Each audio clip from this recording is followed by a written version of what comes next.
Work. It was weird. This is a magic broom. Right, just go through it. Albert, go ahead. Yeah, if you're not listening, I'm sorry, you're missing it. Okay, so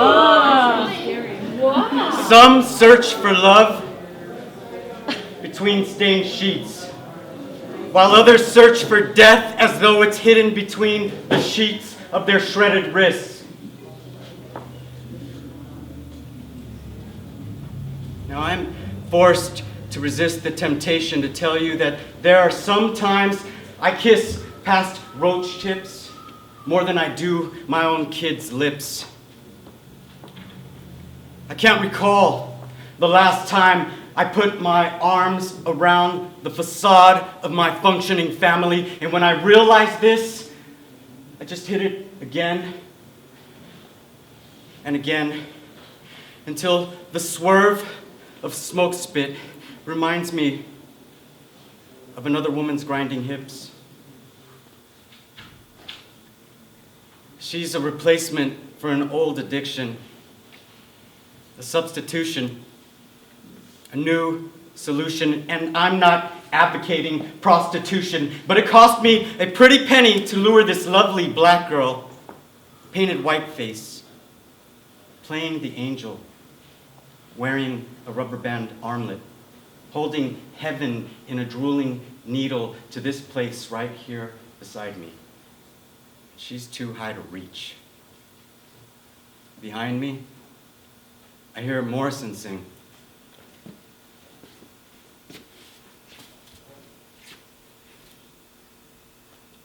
Well, I've been down so goddamn long that it looks like up to me.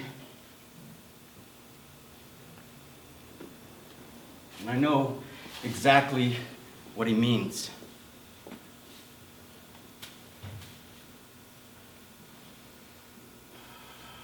When the guilt wilts and my mind settles a bit, I search for that next fix. You see, my wife isn't home, but I can still hear her moans, and the sound of 69 flicks is starting to make me feel sick. Makes me want to take my 9 and spit it in the faces of those that leave traces of semen on the breath of her sermons when she preaches of her purity.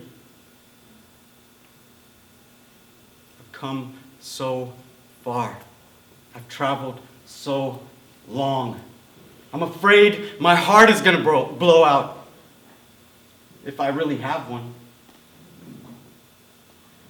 So I sit in front of this bulletproof glass black and white TV, resting from the race which wore away my soul.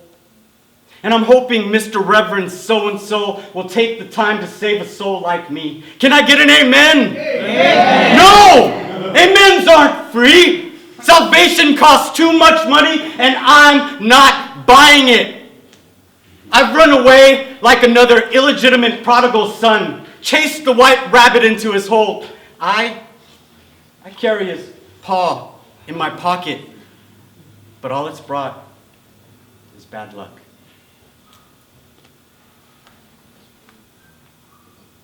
I'm comfortable here in this hole. The light above hurts my eyes anyhow. I embrace the darkness. Push back against shadows until they climb into me like lovers leaving tributes to themselves. And I've searched. There is no red pill, no blue pill, just empty bottles which once contained that which could make me, which I hoped would make me stop feeling. And Alice took them all, but whispered before dead, if life is but a dream, then death is but awakening. And everywhere there is the cliche Cheshire cat's grin. So, I'm forced to resist the temptation to tell you that sometimes the edge of the barrel seems too far from the tip of the bullet. But this trigger-happy finger, this coward, I'm just too cowardly to pull the cold metal comma between life and death. Thank you.